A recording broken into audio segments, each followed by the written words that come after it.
এটা ଗୋଟେ ବହୁତ ଚର୍ଚ୍ଚିତ ହତ୍ୟାକାଣ୍ଡ ସହିତ ଦୁଷ୍କର୍ମ ସହିତ ହତ୍ୟାକାଣ୍ଡ ମାମଲା ସେତେବେଳେ 2022 ମସିହାରେ ଆମ ଜିଲ୍ଲାରେ ପୁରା ଚର୍ଚ୍ଚାର ବିଷୟ ପାଲଟିଥିଲା। ସେନ୍ସିଟିଭ କେସ୍ ଥିଲା।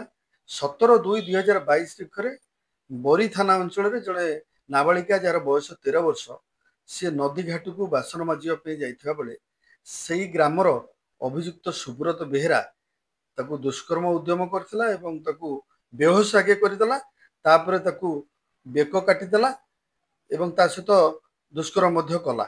କରି ତାକୁ ପାଖ ନଦୀ ପଠାର କିଛି ଦୂରକୁ ନେଇ ତା ବେକକୁ ଯୋଉ ବ୍ଲେଡରେ କାଟିଥିଲା ତା ମୁଣ୍ଡ ଟିକି ନଈ ପାଣି ଭିତରେ ରଖିଲା, ଗଣ୍ଡି ଟିକି ବାଲି ଉପରେ ଥୋଇକି କୁଆଡେ ଫେରାର ହେଇଗଲା।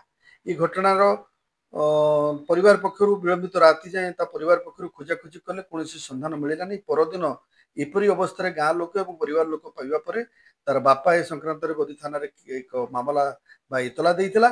ପ୍ରଥମେ ଏତଲାଟି ଏକ ଅପମୃତ୍ୟୁ ମାମଲାରେ ରୁଜୁ ହୋଇଥିବା ବେଳେ ପରବର୍ତ୍ତୀ ସମୟରେ ତତ୍କାଳୀନ ଭାରପ୍ରାପ୍ତ ଅଧିକାରୀ ଯେ ବରୀ ଥାନାର ସିଏ ଏସ୍ଆଇ ଜଣକ ସେ ନିଜେ ନିଜ ତରଫରୁ ଏ ମାମଲାଟିକୁ ହାତକୁ ନେଇଥିଲେ ଏବଂ ନିଜେ ଏତଲା ବଳରେ ଏଇ ତଦନ୍ତ କାଳରେ ଜଣା ପଡିଲା ଯେ ଅଭିଯୁକ୍ତ ସୁବ୍ରତ ବେହେରା ବାଙ୍ଗାଲୋରରୁ ନିଜେ ଆତ୍ମହତ୍ୟା କରୁଥିବା ବେଳେ ଏବଂ ତା ପରିବାର ଲୋକ ସମେତ ଅନ୍ୟ ବନ୍ଧୁ ତାର ଜଣେ ଘନିଷ୍ଠ ବନ୍ଧୁକୁ ସେ ନିଜେ ହତ୍ୟାକାଣ୍ଡ କରିଥିବା ନେଇକି ଜଣେଇବା ଏବଂ ପଶ୍ଚାତାପ କରିବା।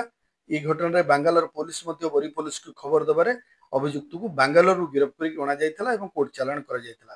ଏହି ମାମଲାର 37 ଜଣ ସାକ୍ଷୀଙ୍କ ସାକ୍ଷ୍ୟ ପ୍ରମାଣକୁ ଆଧାର କରି ଆଜି ଯାଜପୁରର ଅତିରିକ୍ତ ଜିଲ୍ଲା ଦୌରା ଜଜ୍ ତଥା ସ୍ୱତନ୍ତ୍ର ପୋକ୍ସୋ ଜଜ୍ ଅଭିଜିତ ପଲେଇ ଆସାମୀ ସୁବ୍ରତ ବେହେରାକୁ ଦଫା 302 ହତ୍ୟା ମାମଲାରେ ତାକୁ ଆଜୀବନ କାରାଦଣ୍ଡାଦେଶର ରାୟ ଶୁଣାଇଛନ୍ତି। 50,000 ଟଙ୍କାର ଜରିମାନାର ରାୟ ଶୁଣାଇଛନ୍ତି। ଅନାଦାୟ ଜରିମାନା ଅଧିକ 1 ବର୍ଷ କାରାଦଣ୍ଡାଦେଶର ରାୟ ଶୁଣାଇଛନ୍ତି। ସେହିପରି ପୀଡ଼ିତାଙ୍କ ପରିବାରକୁ 5 ଲକ୍ଷ ଟଙ୍କାର କ୍ଷତିପୂରଣର ମଧ୍ୟ ତାଙ୍କ ରାୟରେ ଉଲ୍ଲେଖ କରିଛନ୍ତି।